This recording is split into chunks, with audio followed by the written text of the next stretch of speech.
Alors, Éric Pécastin, bonjour. Vous êtes Bonjour Edith. expert automobile, exerçant depuis plus d'une vingtaine d'années à peu près, dans le cadre des protections juridiques assurances.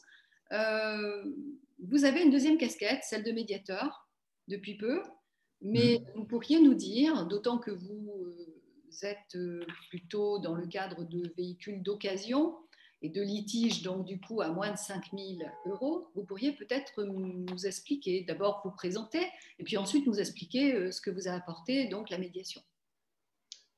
Ben, merci Edith tout d'abord de me laisser la parole et de pouvoir exprimer effectivement le point de vue d'un expert automobile. Donc effectivement, je suis un expert automobile depuis une vingtaine d'années et je me suis spécialisé dans le traitement des litiges depuis à peu près 5-6 ans.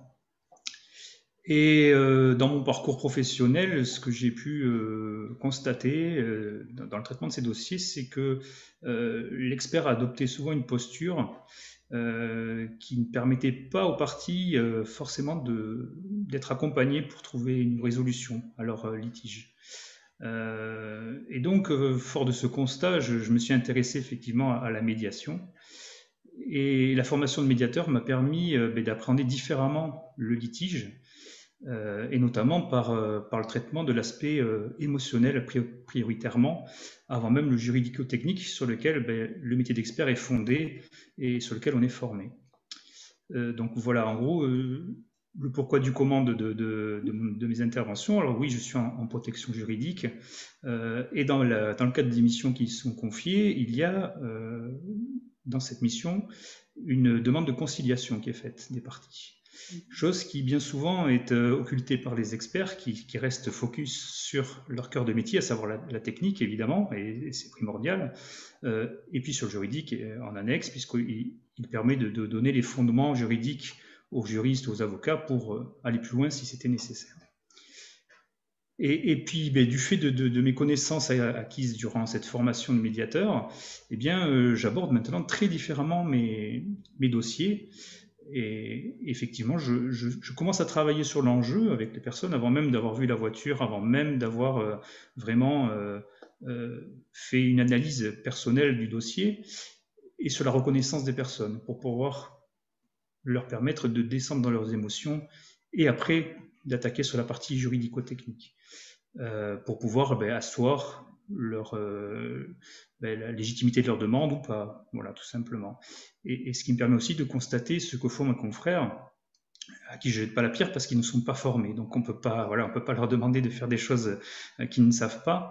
Mais c'est bien souvent qu'ils prennent parti dans le sens où ils s'impliquent émotionnellement dans le litige lui-même et donnent un avis qui pour le coup perturbe ou en tout cas alimente, je vais dire, des fois les rancœurs ou bien la colère, au lieu d'apaiser les choses et de sortir et d'accompagner leurs clients vers une issue, une résolution amiable de la situation. Ils seraient peut-être maladroits, tout simplement, dans leur Ils façon sont, ils de sont faire. maladroits. Sans s'en apercevoir, peut-être ils risqueraient de prendre pour eux un certain nombre d'observations qui C'est bien souvent ce qui se sont passe et je pense que enfin, pour l'avoir vécu, et c'est comme ça que moi je le ressentais à l'époque, c'est aussi une façon d'asseoir le fait qu'on est d'une partie et du coup de rassurer, même si c'est au final contre-productif, de rassurer la partie avec laquelle on est. Et de dire, mon expert, au moins, il me défend bec et ongle, et comme si c'était sa voiture. Mais sauf que c'est pas ce qu'on demande finalement à l'expert, et dans la phase amiable, on lui demande plutôt d'accompagner les gens vers une issue qui soit amiable, et non pas d'alimenter quelque chose qui malheureusement termine bien souvent vers les tribunaux. Hmm. Donc en fait, vous connaissez donc des litiges qui sont à hauteur de quelle valeur en moyenne? C'est plutôt des petits litiges, c'est du véhicule d'occasion, je suppose. Oui, majoritairement, ce sont des litiges. Je vais te à peu près donner un chiffre, mais c'est à peu près 90% des litiges sur lesquels j'interviens sont en dessous de 5 000 euros. Euh, Donc la réforme en fait de l'organisation judiciaire qui impose justement, en plus de ce qui existait au niveau de la conciliation que vous évoquez, donc c'est au contraire plus bénéfique. Ça ne fait que renforcer ce que vous êtes en train de nous expliquer en indiquant que eh bien, la médiation va permettre de solutionner largement ce petit contentieux. Mais tout à fait, Lyd, c'est exactement ça. C'est-à-dire que la phase amiable et expertale, on va dire, c'est une première, la fondation hein, de tout litige quand on est sur une voie juridique. Effectivement, on passe initialement par l'expertise et la phase amiable. Si la phase expertale n'a pas permis de trouver une solution, à partir du moment où le montant du préjudice estimé à moins de 5 000 euros, il passe en médiation. Ce qui me semble être une très bonne chose, puisque je vais pouvoir te donner peut-être un exemple d'une situation que j'ai vécue il y a peu de temps, dans laquelle je suis intervenu, donc c'était il y a à peu près 1 an. J'interviens donc pour un vendeur, un particulier qui vend un véhicule d'occasion à un autre particulier. Et puis quelques semaines après l'achat, le véhicule présente des problématiques importantes et donc qui empêchent l'utilisation du véhicule. Donc l'acheteur missionne sa protection juridique et nous sommes invités à faire donc des réunions d'expertise pour pouvoir donc constater et puis déterminer l'origine et puis accompagner les personnes. Donc cette approche-là que j'avais moi donc du coup très récemment acquise de la médiation m'a permis de faire un peu le laboratoire de cette approche. Et effectivement, au-delà de l'aspect juridico-technique, à l'issue de cette phase amiable, la personne pour qui j'intervenais, qui a initialement été assez sur la défensive et ne voulait rien faire, a retrouvé raison et a réfléchi et s'est dit pourquoi pas faire une proposition pour sortir de ce litige. Donc il a émis cette proposition et qui était, semble-t-il, à la hauteur des attentes de l'acheteur en plus. Sauf que malheureusement, l'assureur protection juridique qui intervenait pour cet acheteur n'a pas trouvé convenable, en tout cas n'a pas fait suivre cette information à l'acheteur lui-même, et donc l'a amené directement vers une voie judiciaire.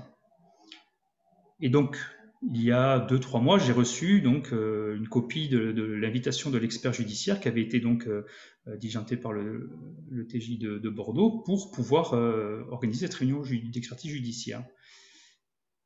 Et donc, comme ça se passe habituellement, l'expert judiciaire a lu sa mission, a repris l'historique des faits, et puis a entendu les parties.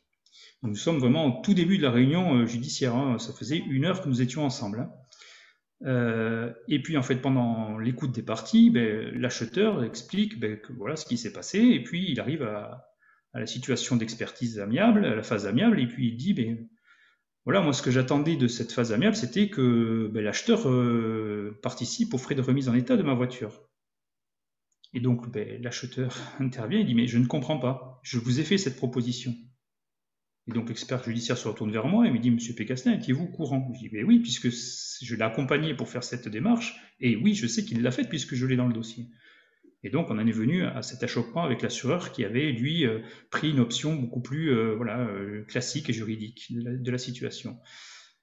Bon, au résultat, c'est que les parties qui étaient présentes, qu'il y avait les avocats de chacune des parties, j'ai pu constater aussi que les avocats n'avaient pas les mêmes postures et les mêmes façons d'aborder la situation, à savoir que l'avocat qui intervenait pour le vendeur, donc pour la partie pour laquelle j'étais également là, lui a dit mais puisqu'on est d'accord et puisque monsieur est d'accord pour prendre en charge les travaux, on peut à ce moment-là partir sur un protocole d'accord transactionnel et mettre fin à cette procédure.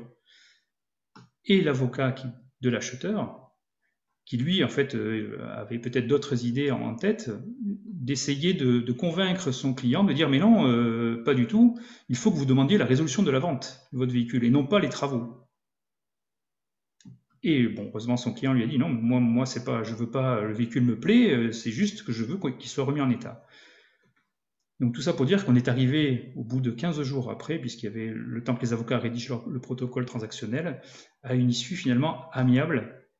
Et on voit qu'au final, s'il y avait eu entre-temps une médiation, probablement on ne serait pas arrivé là avec les émoluments d'un expert judiciaire, des avocats, etc., etc., et le temps d'immobilisation du véhicule qui a couru pendant plusieurs mois. Donc on voit effectivement qu'aujourd'hui la réforme judiciaire, elle a ça de bon qu'elle va permettre de filtrer encore différemment les choses et probablement de résoudre beaucoup de situations de façon amiable et que les parties puissent choisir leur issue tout simplement et être maîtres de cette situation qui leur échappe petit à petit. Donc double objectif, désengorger en fait les tribunaux, mais aussi finalement une belle opportunité pour les parties, les justiciables, qui vont pouvoir trouver une issue ensemble et un projet de résolution de conflits. Exactement. Et tout ça dans l'altérité, donc c'est parfait. Bon, ben merci Eric. C'est moi qui te remercie, Edith. Aurais-tu quelque chose à préciser? Écoute, Conseil peut-être aux justiciables. pardon? Un petit conseil peut-être aux justiciables avant de se précipiter vers une procédure judiciaire ou d'angoisser sur ces réformes. Quels conseils pourrais-tu leur donner? Alors, je vais avoir en fait deux conseils et puis deux orientations. Une à viser des assureurs protection juridique qui sont quand même aujourd'hui très largement diffusés et qui sont là, le point d'entrée aujourd'hui voilà, de tout différent. Ça serait déjà qu'ils s'intéressent peut-être de plus près à la médiation, à savoir en quoi ça consiste, quels sont les bienfaits de la médiation. Avant même de rester sur des schémas un peu classiques d'adversité, peut-être voilà, de se renseigner, de venir vers nous, de nous poser des questions et de voir les bienfaits que ça peut amener dans la résolution. Et puis pour les justiciables, effectivement, c'est de se dire que malgré les phases amiables d'expertise aujourd'hui qu'on connaît, où on n'arrive pas à sortir de ça, il restera quand même un filet de sécurité qui sera la médiation et qui leur permettra une nouvelle fois d'aborder leur litige d'une façon différente, d'un point de vue complètement différent, puisque effectivement elle n'aura jamais été abordée de cette façon-là préalablement. Donc c'est une nouvelle opportunité pour eux de sortir et de sortir voilà, librement. Et ça, c'est quand même très important aujourd'hui. Bon, ben, merci Eric. Et peut-être rendez-vous à la table ronde de 12h30. Hein? Mais ça sera avec plaisir, Edith. Allez, à plus tard. Merci.